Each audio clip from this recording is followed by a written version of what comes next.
सुबह सुबह समीरा के घर पर लोगों की भीड़ जमा हो गई। उसका रो रो कर बुरा हाल था। विजय सर को भी उसकी कही बात समझ नहीं आ रही थी। नवीन का शरीर बहुत बुरी हालत में था। उसके अंतिम संस्कार के बाद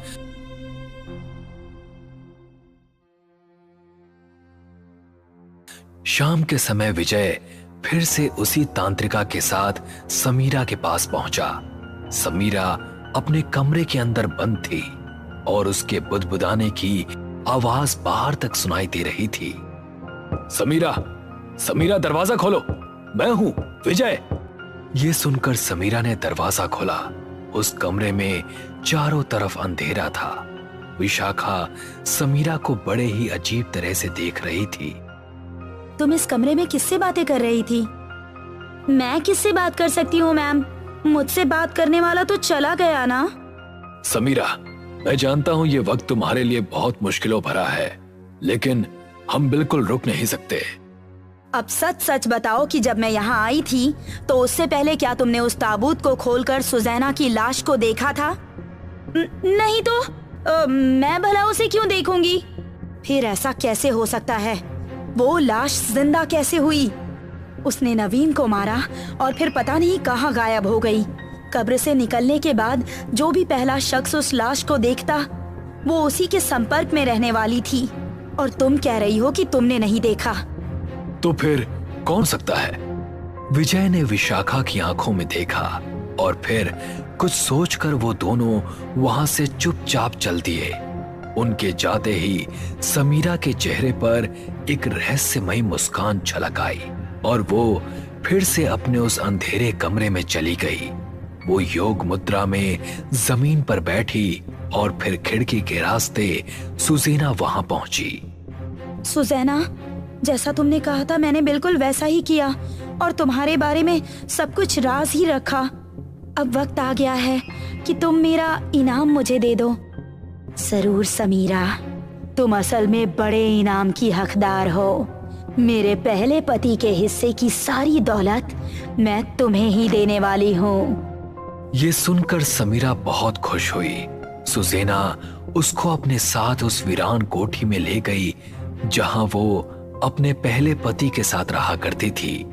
वहां हॉल में एक मोटा सा हथौड़ा रखा था, जिसकी तरफ इशारा करते हुए सुजैना बोली, समीरा, सामने जो दीवार दिख रही है, तुम्हें उस दीवार पर 3 बार इस हथौड़े से हमला करना है।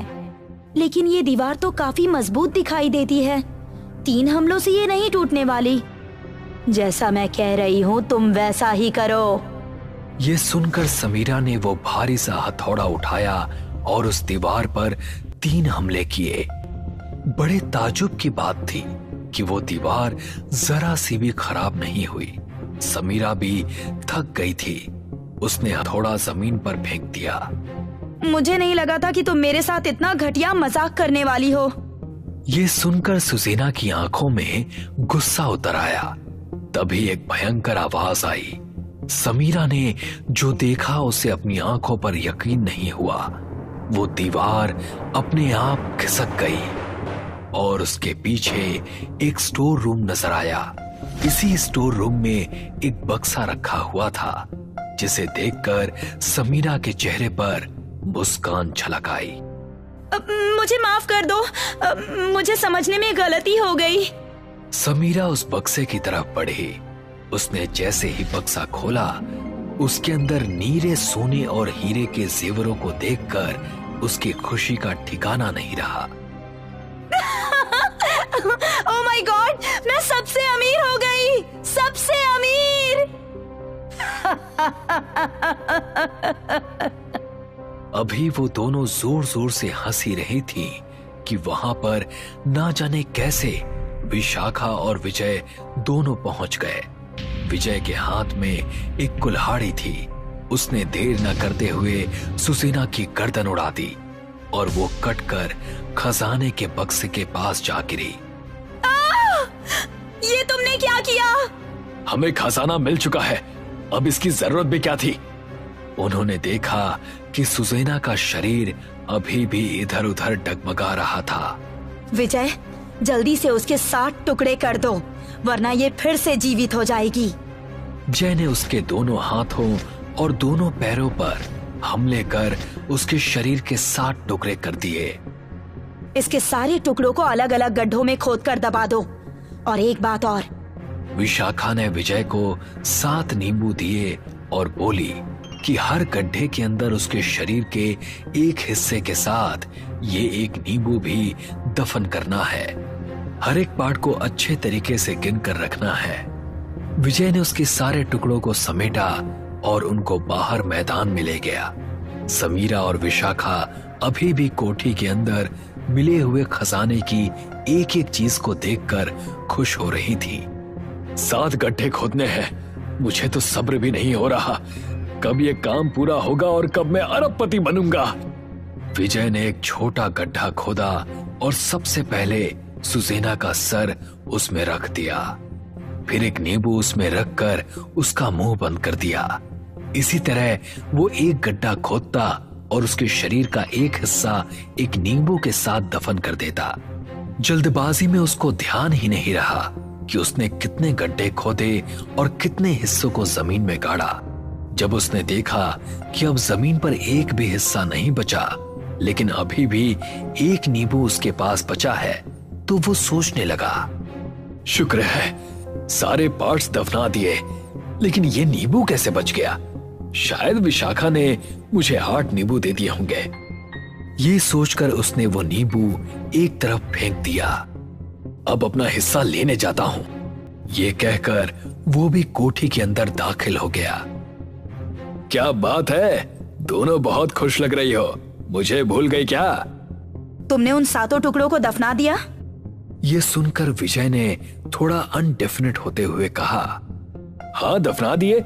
चलो अब इस खजाने को लेकर यहां से निकलते हैं। उन तीनों ने उस खजाने को एक बैग में भरा और वहां से निकल गए।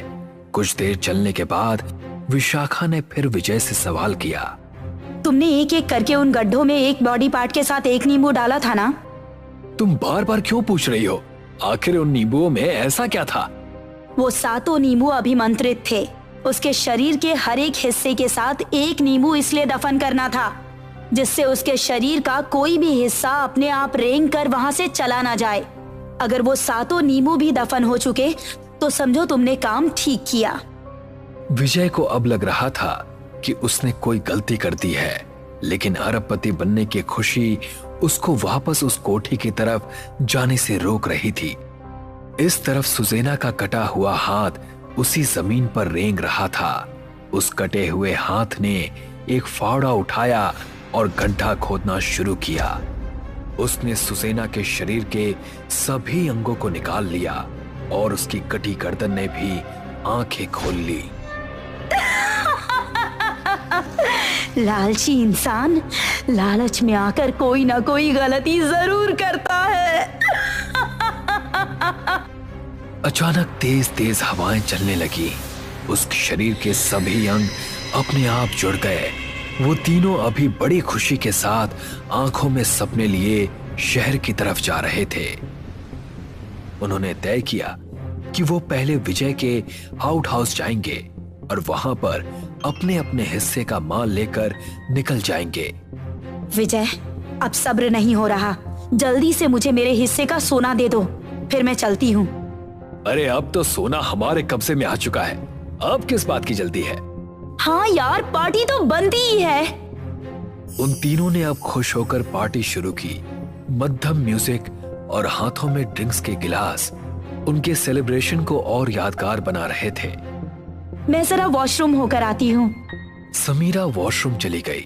अचानक से वॉशरूम की सारी लाइट्स हल्की होकर लाल हो गई। यार, ये रोशनी लाल कैसे हो गई? तभी उसने अपने पैरों की तरफ देखा, जिसके अंदर कई सारे बिच्छू लिपटे हुए थे। ये तो समीरा की आवाज है, चलो। वो दोनों भागकर वॉशरूम पहुंचे तो मंजर बहुत खौफनाक था। समीरा की बिना गर्दन वाली लाश जमीन पर पड़ी थी। ओह गॉड, इसको इस तरह किसने मारा होगा? जरूर तुमसे कोई गलती हुई है। तुमने उसके शरीर के 7 टुकड़े जमीन में नहीं गाड़े होंगे। बेवकूफों, मुझे मारना इतना आसान नहीं है। तभी अचानक सुसेना खड़ी हुई नजर आई, जिसे देखकर उन दोनों का दिल दहल उठा और वो वहां से भाग निकले। तुम खुद तो भाग रही हो, साथ में मुझे भी भगा रही हो। कैसी तांत्रिका हो तुम? मेरी गलती नहीं है, तुमने उसको ठीक से दफन नहीं किया, इस वजह से वो वापस जिंदा हुई है। वो दोनों इसी तरह बहस करते हुए विशाखा के घर पहुंचे। विशाखा ने एक लाल किताब खोली और उसके अंदर लिखी विधि पढ़कर विजय से बोली, उसको मारने का तरीका मिल गया। इस बार हमें उसके शरीर के 7 टुकड़े करने के बाद उन सभी टुकड़ों में एक एक अभिमंत्रित कील ठोकनी होगी। ये बात सुनकर विजय ने भी हाँ में सर हिला दिया।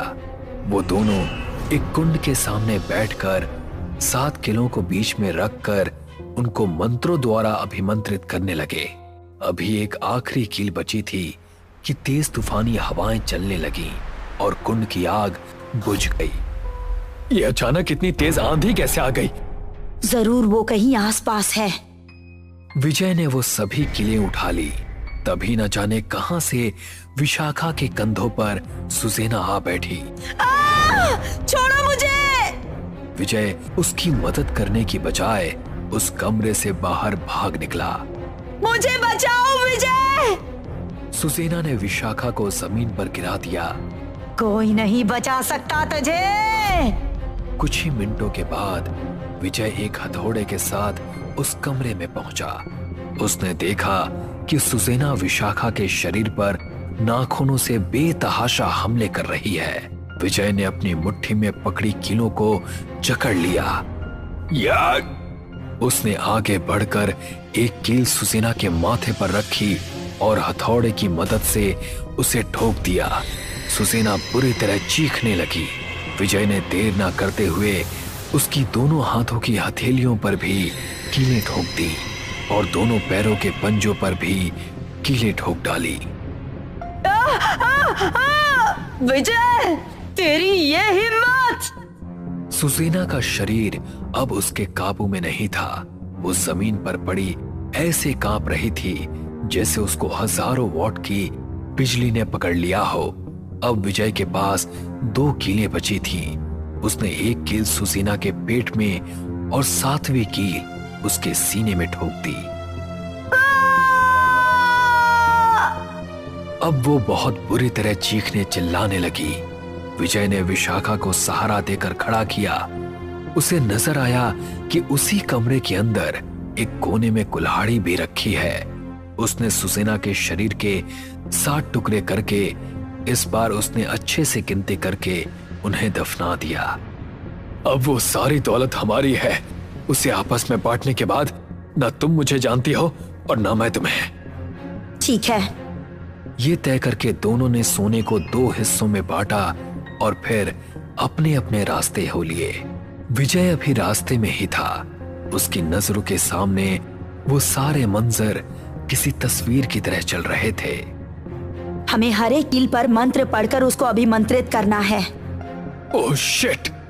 अचानक से विजय ने ब्रेक लगा दिए। ये तो बहुत बड़ी गलती हो गई। एक कील ऐसी थी जिस पर हमने कोई मंत्र नहीं पढ़ा था। तभी विजय की कार की छत पर धम धम होने लगी। वो कार से निकल पाता इससे पहले ही सुसेना का हाथ कार की छत को फाड़ता हुआ उसके गले तक पहुंच गया और सुसेना ने उसकी गर्दन पकड़कर ऊपर खींच ली।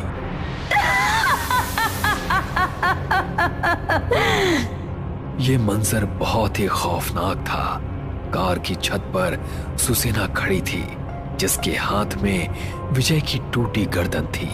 उसका शरीर अभी भी कार के अंदर था। सुसेना को मारना नामुमकिन है। अपने 7 पतियों को मारकर उनकी दौलत के साथ साथ उनकी आत्माओं की काली शक्तियां भी मैंने हासिल की थीं। मुझे कोई नहीं मार सकता,